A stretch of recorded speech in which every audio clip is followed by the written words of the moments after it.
네, 오늘은 계산되지 않는 기다림의 유익, 계산되지 않는 기다림의 유익이라는 제목으로 하나님 말씀 증거하도록 하겠습니다. 사도행전은 성령의 책이다 이렇게 말을 합니다.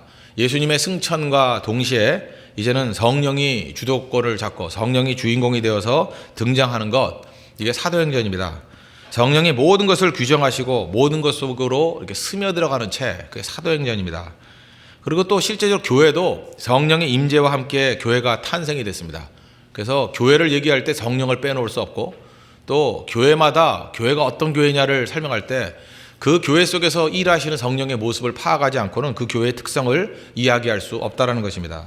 그래서 교회를 향한 성령이 일하시는 방법, 특별히 오늘은 예루살렘 교회입니다. 초대교회를 향한 성령의 일하시는 방법, 그걸 살펴서 성령께서는 과연 어떻게 교회에 일하시고 어떤 교회가 되기를 원하시는지를 우리가 살피는 시간 갖도록 하겠습니다. 오늘은 그 중에서 가장 중요한 첫 번째인데, 기다리게 하신다는 거예요.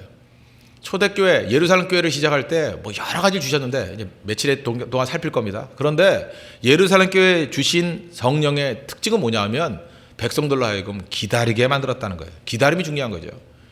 예수님께서도 승천하시기 직전에 누가복음 24장 49절에 기다리라 그랬죠. 볼지어다 내가 네 아버지께서 약속하신 것을 너희에게 보내리니 너희는 위로부터 능력을 입혀질 때까지 이 성에 머물라, 기다리라 그랬습니다. 또 오늘 1장 4절 보십시오. 사도행전 1장 4절 보니까 사도와 함께 모여서 그들에게 분부하여 이르시되 예루살렘을 떠나지 말고 내게서 들은 바 아버지께서 약속하신 것을 기다리라. 기다리고 기다리라, 기다리고 또 기다리라, 그렇게 말씀하십니다. 그리고 오늘 14절 같은 데 보니까 실제로 기다리고 있는 모습을 보게 됩니다. 여자들과 예수의 어머니 마리아와 예수의 아우들과 더불어 마음을 같이하여 오로지 기도에 힘쓰더라. 15절 모인 무리의 수가 약 120명이나 되더라. 마가이 다락방인데 마가이 다락방에서 120명의 성도들이 모여서 성령의 임재를 기다리고 있다는 것입니다.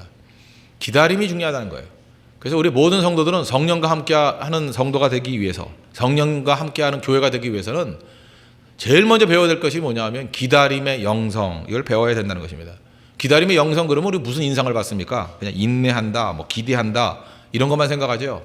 근데 왜 기다림이 중요하냐? 기다림의 영성이 중요한 건 그 기다림의 영성 속에 숨겨져 있는 부수적인 효과들이 너무 많기 때문에 그렇습니다. 그래서 그 부수적인 효과가 뭐냐? 도대체 기다림은 단순하게 기다림 자체가 아니라 기다림 속에 숨겨진 메시지가 무엇인가? 기다림을 통해서 성령께서 우리에게 채워지기를 원하는 모습이 무엇인가? 그게 더 중요하겠죠. 두 가지를 살피겠습니다. 첫째는 기다릴 때 우리가 뭘 인정하는 거냐? 주권은 하나님께 있다. 이걸 인정하는 것입니다. 기다리지 않으면 주권은 하나님께 있다. 말만 하는 레토릭밖에 안 돼요. 근데 기다릴 때 우리 삶 전체, 온 인격을 다 동원해서 주권은 하나님께 있습니다. 이것을 인정하는 것입니다. 성령은 내가 원한다고 오시는 것도 아니고 내가 원하지 않는다고 안 오시는 것도 아닙니다. 그죠? 내가 주도권을 잡는 게 아니에요. 주권은 하나님께 있는 거죠. 그러니까 우리는 기다리는 거죠.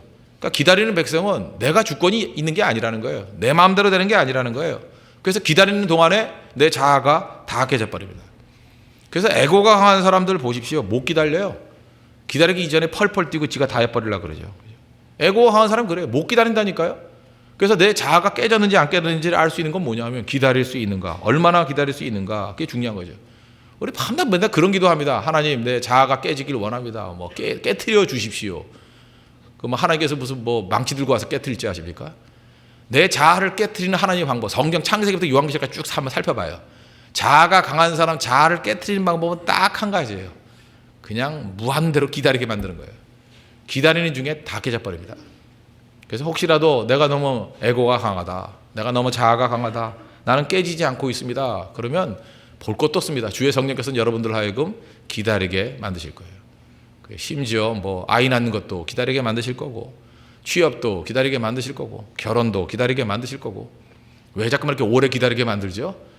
뭔지 잘 모르겠어요. 근데 뭐 깨질 게 좀 있는가 보죠. 그죠? 기다리다 보면 다 깨져버리고 다 무너지게 된다는 것입니다. 잘 보세요. 내가 하고 싶은 것을 하고 내가 가고 싶은 것을 간다. 무슨 뜻이에요? 내게 힘이 있다 아니에요? 내가 힘이 있으니까 그냥 해버리는 거 아니에요. 그래서 어떤 사람 말투를 보면은 이 사람이 주권이 누구에 있는지 금방 알아요. 밤낮 내가 뭐 한대요. I will 그래요. 내가 갈 거야. 내가 뭐 할 거야. 내가 뭐 할 거야. 뭐 맨날 이런 투예요.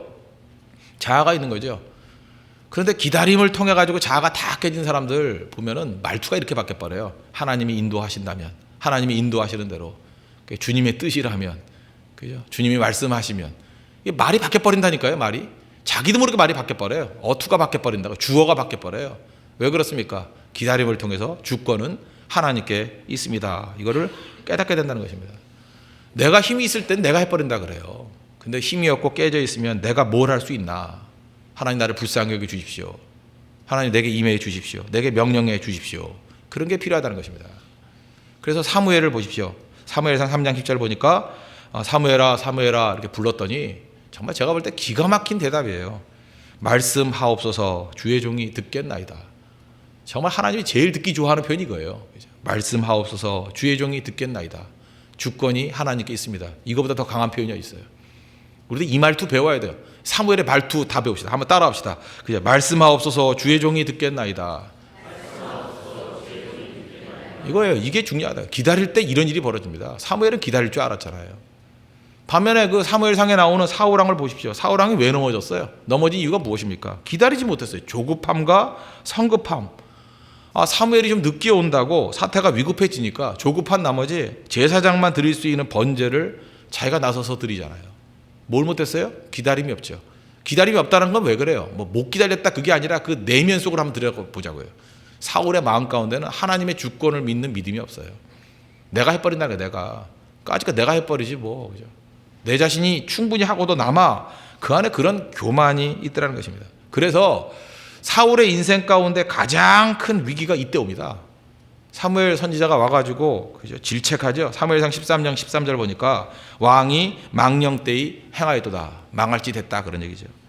왕의 하나님 여호와께서 왕에게 내리신 명령을 지키지 아니하였도다. 그리하였더라면 여호와께서 이스라엘 위에 왕의 나라를 영원히 세우셨을 것이거늘 지금은 왕의 나라가 길지 못할 것이라. 왜 이게 이렇게 대단한 문제인가? 이유가 무엇입니까? 주권이 하나님께 있습니다. 이걸 인정하지 못하니까 하나님께 쓰임받은 도구가 될 수가 없는 거예요. 주권은 하나님께 있습니다. 아무리 우리가 순간적으로 범죄하고 넘어지고 깨진다 할지라도 다윗도 넘어지고 깨졌잖아요. 근데 다윗의 내용을 보십시오. 철저히 주권은 하나님께 있다는 거죠. 우리 어렸을 때 그 표현 생각나시죠? 사무엘상 17장 골리앗과 싸울 때 너는 칼과 단창으로 내게 나아오지만 나는 만군의 여호와의 이름으로 나아간다. 그죠? 전쟁에 하나님께서 승리를 주실 것이다. 주어가 누구예요? 하나님의 주권, 하나님의 주권, 하나님의 주권. 하나님이 하신다니까. 하나님이 승리를 주실 거고 하나님이 널 넘어뜨릴 거고 하나님이 이스라엘 백성들을 구원해 주실 것이다. 그 말 속에서 풍성하게 드러나는 게 뭐예요? 주권은 하나님께 있다. 그거라는 거예요. 그럼 다시 우리 현실의 모습으로 돌아와 봅시다. 우리가요 너무 아이디어가 많습니다. 너무 능력이 많아요. 경험이 많아요. 그래서 기다리질 못합니다. 교회가 언제 위기인지 아십니까? 너무 조급해지는 거예요. 막 조급해가지고 빨리빨리 부흥한다 그러고 빨리빨리 선교하자 그러고 빨리빨리 하자 그러고 그냥 하나님께서 우리에게 부어주시는 은혜보다 자꾸 더 빨리 가려고 그래요. 올바른 태도 아닙니다. 전 성도가 차분해져야 돼요. 그리고 기다림의 영이 있어야 돼요. 기다림. 하나님께 이게 무릎 꿇고 있는 그런 모습이 필요하다는 것입니다. 하나님 앞에 기다리는 모습. 그럴 때 하나님이 메시지를 딱 주시면 그거 붙들고 순종의 발걸음으로 나아가고, 그죠? 하나님께서 선교의 길을 열어주시면 하나님께서 이걸 하라고 우리를 부르셨구나. 그 명확히 그 메시지를 붙들면 그 다음에 충성을 다하고 항상 그런 모습이 있어야 된다는 것입니다. 우리 예배 드릴 때도 마찬가지죠. 이 찬양팀도요 너무 강해지고 너무 이렇게 활성화돼 버리면 그게 어떤 오류에 가끔 빠질 수 있냐 하면 그 예배 때 콘티라 그러거든요. 이렇게 준비된 순서를 다 준비합니다. 준비하지 말라는 얘기가 아니에요. 철저히 준비해야죠. 준비된 위에 성령이 임재하시는 건 맞습니다. 그런데 이게 너무 강화돼 가지고요, 조직화돼 가지고 그냥 예배 콘티에만 묶여 가지고 그걸 그대로 그냥 무슨 공연하듯이 하는 예배가 될 수 있어요. 뭔가 화려해 보이는데 생명력이 없어요. 저는 준비합니다. 준비하고 철저히 준비해요. 준비하지만 언제나 기다려요. 주의 성령께서 예배의 현장 가운데 이렇게 이끌어 가실 때가 있거든요. 어제 저녁 예배 갈 때가 그랬어요. 저녁 예배 때 드릴 수 있는 찬양들 따로 준비했는데 이상하게 그냥 오전에 낮에 했던 찬송을 또 하게 만드시는 거예요. 또 하게. 그죠? 자꾸 그게 떠오르는 거예요. 그럴 때는 순종해야죠. 더 좋은 찬양도 있었거든요, 거기. 그죠? 더 좋은 찬양을 우리 뽑아서 우리 찬양팀에 준 것도 있었는데 이상하게 그 찬양이 아니에요. 그죠? 다시 한번 반복하라는 거예요. 다시 한번 그 말씀을 붙들라는 거예요. 그 기도를 붙들라는 것입니다. 그럴 때는 꺾여야죠. 꺾여야죠. 성령의 인도하심을 따라가는 거, 그게 필요하다는 것입니다. 그래서 기다림이란 건 뭐냐? 하나님의 주권을 붙드는 것이다. 오늘도 여러분들 이렇게 대화 나누다 보면은 성도들 가운데도 좀 이렇게 똑똑하신 분들은 너무 계획을 잘 세워요. 그래서 11월에는 뭐 하고 12월에는 뭐 하고, 그래서 이렇게 노트 같은 데 탁 적어가지고 다이어리가 아주 탄탄한 분이 있습니다. 그때 제가 목사인데 그런 마음이 있어요. 저거 좀 깨고 싶어요. 다이어리 계획을 너무 철저히 세우니까 깨고 싶어요. 저도 깨고 싶은데 하나님은 얼마나 깨고 싶을까? 그 생각이 들거든요. 그냥 그 한번 박살을 내고 싶어요. 이렇게. 그죠? 왜냐하면 하나님의 좀 주권 앞에 순종하도록. 근데 너무 자기의 계획에 철저한 거예요. 그래서 그 사람은 능력이 있는데 너무 철저해서 안 되는구나, 그런 생각을 많이 가져요. 성령께서 여러분의 인생을 지금 해집고 다니게 좀 만드십시오. 뒤죽박죽되게 만들 거예요. 그 성령의 소용돌이 치는 그 은혜를 체험해야 돼요. 그래서 전혀 계획에도 없었는데 가게 되고, 다른 계획이 있었는데 갑자기 오늘 아침에 성령께서 네팔로 가라고 불러요. 그죠? 자꾸만 이렇게 목사님 두 손을 들어도 팔이 4개로 보이고, 그죠? 네팔. 두 팔이 아니라 네팔로 보이고, 돌아서면 뭐 팔이 부딪히고, 자꾸 팔이에요, 팔. 오늘 내가 팔 4번 부딪혔다. 아, 네팔이구나. 그죠? 뭐 그래서 잠깐 떠나지 않는 거예요, 귀에서. 그죠? 그래서 자기 계획을 적고 그 성령께 순종하기도 하는 거, 그게 굉장히 중요하다고 생각을 합니다. 그게 기다림이에요. 기다림은 주권이 주께 있습니다. 그거를 붙드는 내용이 될 수 있다는 것입니다. 예배 시간도 마찬가지예요. 저는 하나님께서 홍대세교에 최근에 주셨던 제일 큰 은혜 중에 하나는 뭐냐, 우리 새벽기도 시간 시작하기 15분 전에 먼저 찬송하고 기도하는 것으로 시작하게 만드는 거. 그동안에 그 15분 동안의 기다림, 그게 우리에게 어마어마하게 큰 축복을 준 것 같아요. 기다리면서 예배를 사모하고 기다리면서 기도하면서 우리 교회가 훨씬 더 풍성해진 것 같습니다. 그러면 뒤집어서 기다리지 않는 사람의 특징이 뭔지 알아요? 뭐 여기는 그런 분들 안 계시겠지만 집이 멀어서 지각하는 거 말고요, 일부러 지각하는 마음이 있어요. 일부러 지각하는 마음. 그거 아십니까? 이유가 뭐냐? 나는 앞부분에, 그 사람들은 이렇게 생각해요. 준비 찬양, 나 그런 거 싫어. 앞부분에 지저분한 거 다 싫어. 나는 설교부터 딱 들을 거야. 그런 분이 있다고요. 설교 딱 듣고 엑기스만 딱 취하고 나는 갈 거야. 난 군더더기 싫어해. 이건 벌써 예배 자세부터 틀린 거죠. 왜 틀렸죠? 이유가 뭐예요? 그 사람이 작용하는 건 에고예요. 에고. 내가 선택한다는 거예요. 내가 볼 때 예배에선 이게 중요하기 때문에 이걸 붙들고, 이거 취하고, 이건 버리고, 다 중심이 뭐예요? 나죠, 나. 그러나 기다리는 마음은 뭔지 알아요? 하나님께서 은혜를 어디서 주실지 어떻게 알아요? 어떤 때는 15분 전에 나오는 게 아니라, 그런 사람들은요, 기다리는 마음이 있는 사람들은 1시간 전에 나와요. 하나님 앞에 내가 혼자 이렇게 엎드려 있을 때 그때 은혜 주실지 어떻게 아나?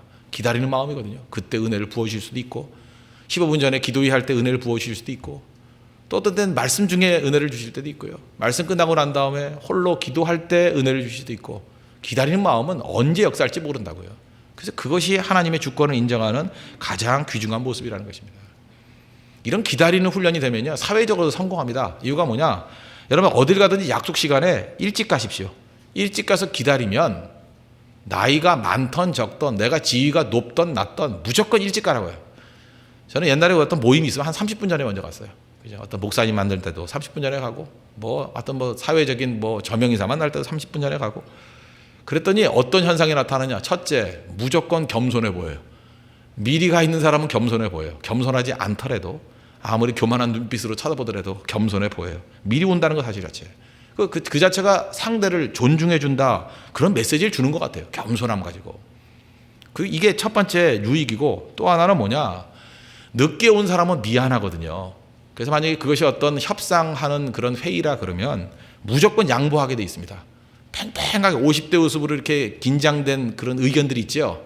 그럴 때 미리 간 사람의 의견이 관철될 가능성이 훨씬 높아요. 왜? 늦게 온 사람은 벌써 죄를 지었거든요. 그러니까 자기가 주장할 수 없어요. 그래서 알았습니다, 이번엔 그렇게 하죠 하고 양보를 받아낼 수 있어요. 그래서 무조건입니다. 30분 전에 가는 훈련하십시오. 그러면 첫째, 겸손한 인상을 줘서 인간관계가 원만해질 뿐만 아니라 실제적인 양보를 얻어낼 수 있는 실리도 얻을 수 있다는 것입니다. 이 노하우 하나만 붙들어도 여러분 인생이 풍성해져요. 모든 부분에서 능력 있게 될 수 있다는 것입니다. 그래서 기다림이란 건 뭐냐? 주권이 하나님께 있습니다. 또 인간관계 속에서는 주권이 당신에게 있습니다. 그렇게 말만 하는 거지 실제적으로는요, 겸손함과 실리 다 얻게 된다는 거예요. 기다림의 영성을 통해서 승리하는 믿음의 종 되기를 바랍니다. 또 한 가지, 두 번째는 기다리면 하나됨과 또 내 자신의 모든 죄악과 안타까움들이 다 녹아내리는 효과가 있다는 것입니다. 다시 14절을 보십시오. 여자들과 예수의 어머니 마리아와 예수의 아우들과 더불어 마음을 같이하여 오로지 기도에 힘쓰더라. 이렇게 기다리면서 기도하는 가운데 하나됨이 있죠. 차별 없는 하나됨. 여기 보니까 남자와 여자, 노인과 젊은이, 뭐 요즘 시간하면 평신도와 예수님의 제자들, 이게 뭐 여러 가지 뒤죽박죽 다 섞여 있잖아요. 그런데 기다리면서 열흘 동안 기다리면서 기도하는 거, 그들이 열흘일지 100일일지 몰랐죠. 열흘 기다리다가 성령이 임재한 거지만 하여튼 그냥 막연하게 기다렸어요. 언제가 될지 모르게 기다리는 동안에 하나가 되잖아요. 마음을 같이하여 이제 하나가 되어서 오로지 기도에 힘쓰니라. 그래서 기다리면은요 하나 되게 만드는 능력이 있어요. 저는 그런 걸 많이 느끼는데 비행기 탈 때도 마찬가지입니다. 비행기 타면 뭐 기다림 없이 그냥 제 시간에 온타임으로 딱딱 떠나고 도착하고 하면요, 그 비행기에 있는 사람들이 뭐 하나 되었다 느낌은 잘 못 가져요. 그냥 앉아가지고 밥이나 먹고 잠자다가 내리고. 근데 가끔 이렇게 비행기가 뭐 기상이변으로 뭐 눈이 많이 오거나 뭐 비가 많이 오거나 뭐 어떤 사고가 나거나 이래가지고 연착이 될 때가 있어요. 그죠? 딜레이가 될 때가 있어요. 그러면은 어떤 때는 제가 비행기 안에 앉아가지고 7시간 있었던 적도 있어요. 그리고 어떤 때는 뭐 그 대합실이라 그러나요? 바깥에 그 의자에서 거기에 앉아가지고 뭐 한 2-3시간 있었던 적도 있고. 그런데 그렇게 기다리는 동안에 어떤 일이 벌어졌냐? 같은 비행기를 기다리고 있다라는 마음 하나 가지고 전체가 하나가 돼버려요. 정말이에요. 뭐 그렇게 싫어하는 일본 사람과도 친해지고요. 그렇게 기분 나쁜 중국 사람하고도 친해지고, 미국 사람들과 되지도 않는 말도 막 말하게 되고요.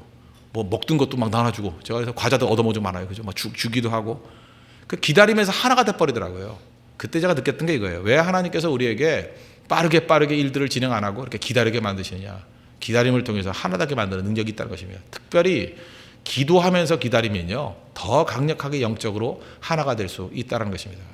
그래서 하나님께서 우리에게 금방금방 주실 수도 있겠지만 약속하시고 기다리게 만드십니다.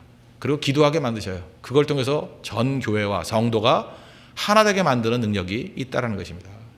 여러분, 가정에 어떤 기도 제목이 있죠. 가정에 어떤 목표가 있죠. 왜 쉽게 이루어지지 않죠? 그거 놓고 기다리십시오.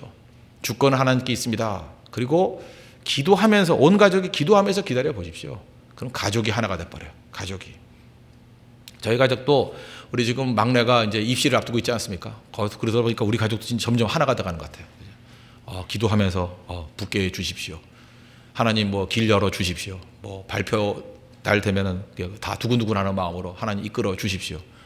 그러니까 그게 참 복이더라고요, 그죠? 이게 전 가족이 한 주제를 가지고 이렇게 한 마음 한 뜻이 되게 만드는 그게 복 아닙니까? 뭐 그거 말고도 뭐 일이 많겠죠. 이후에 그죠? 뭐 큰 딸의 문제도 있을 거고, 아빠의 문제도 있을 거고, 엄마의 문제도 있을 거고, 이렇게 온 가족들, 어떤 데 할아버지 할머니의 문제들, 우리 뭐 사돈의 문제들, 뭐 이렇게 여러 가지 있을 거 아니에요?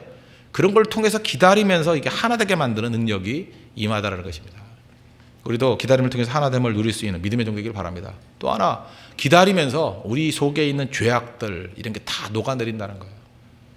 아브라함의 예를 뭐 간단히 든다 그러면, 아브라함은 75세에 아들 낳게 된다 약속 들었어요. 그러다가 그 여종 하갈로부터 이스마엘을 얻게 된 게 몇 살인지 아십니까? 85세예요. 이건 이제 계시 의존 사색이라 그러는데 제가 상상컨대 이랬던 것 같아요. 하나님 약속해 주시니까 아브라함과 사레는 자기들끼리 기준을 정한 것 같아요. 10년이다. 하나님이 10년 안에 이루어 주실 거야. 응답해 주실 거야.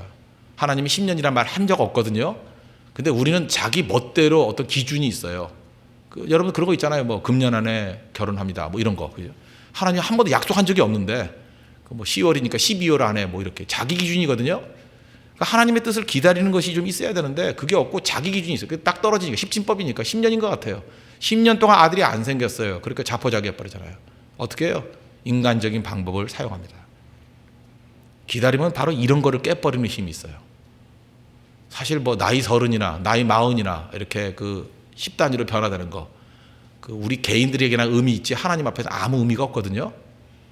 그래서 오히려 여러분들이 뭐 어떻게 데드라인을 정해놨던 것보다는 그거 넘어서고 난 다음에 이루어질 가능성이 거예요. 하나님은 그러신 분인 것 같아요. 내가 경험을 해보니까. 그죠? 뭐 며칠까지 뭘 해줍니다. 그러면은 되게 그거 안 돼요. 그때까지. 되게 그거 한참 넘어서 잊어버리고 난 다음에 이루어지죠. 그래서 기다림을 통해서 내 기준, 내 판단, 인간적인 수단 다 무너지게 만들어 버린다는 거예요. 그래서 순수하게 주님의 뜻만 남게 만드는 거. 그게 기다림의 유익이라는 것입니다. 기다릴 때 성령께서 은혜 부어주시고 교회가 탄생됐다는 것입니다. 그래서 우리 홍대서교회도 언제나 기다림의 영성을 통해서 가장 중요한 메시지, 주권은 하나님께 있습니다. 이걸 고백하는 교회. 하나님 제일 기뻐하시겠죠? 그리고 또 기다림을 통해서 부수적으로 얻는 게 뭐예요?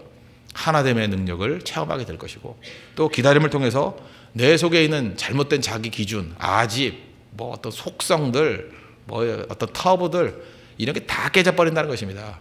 언제 이루어져요? 하나님이 이루고 싶을 때 이루어지는 거예요. 그래서 하나님의 뜻을 기다릴 때, 이건 인간적으로 판단한다고 되는 게 아니구나. 하나님의 주권하에 하나님이 이루실 하나님의 때죠. 때가 차면 되는 거구나. 우린 그때를 몰라요.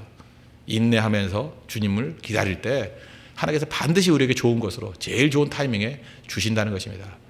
그런 것들을 기다릴 줄 아는, 그래서 우리 홍대서 교회도 예루살렘 교회가 탄생되기 이전에 기다림의 영성이 풍성했던 것과 마찬가지로 우리 교회 지금 할 일이 얼마나 많겠습니까? 그죠? 하나님께서 우리 교회를 통해서 얼마나 멋진 일들을 계획하고 계시겠습니까? 그러면 우리 토대가 좋아야 돼요. 뿌리가 좋아야 된다고요. 그래서 처음부터 우리 홍대서 교회 모든 성도들은 하여튼 우리는 시끄럽게 떠들지 않고요. 이것저것 인간적인 방법 따지지 않고 그냥 무조건 기다림의 영성이 있어요. 주의 성령이 임할 때까지 기다리겠습니다. 주님이 보여주실 때까지 기다리겠습니다. 주님의 방법대로 될 때까지 기다리겠습니다. 그게 제일 강력하다는 거예요. 그래서 우리 기다림의 영성이 우리 교회뿐만 아니라 우리 가정, 우리 개인에 풍성하게 임하는 축복된 종들 되기를 기원합니다. 기도하겠습니다. 이 시간 다 같이 하나님께 간구하겠습니다. 하나님, 기다림의 영성을 허락하여 주시옵소서. 그게 초대교회의 능력이었습니다. 기다릴 때 기다림 자체뿐만 아니라 우리에게 부수적으로 주시는 메시지가 있습니다. 주권은 하나님께 있습니다. 또 하나됨을 이룹니다. 우리의 잘못된 자아들이 다 녹아내립니다. 하나님 이런 큰 은혜를 주시고 하나님의 뜻을 붙들고 하나님의 뜻을 이루어 드리는 거룩한 교회 되게 해달라고 다시 하나님께 간구하겠습니다.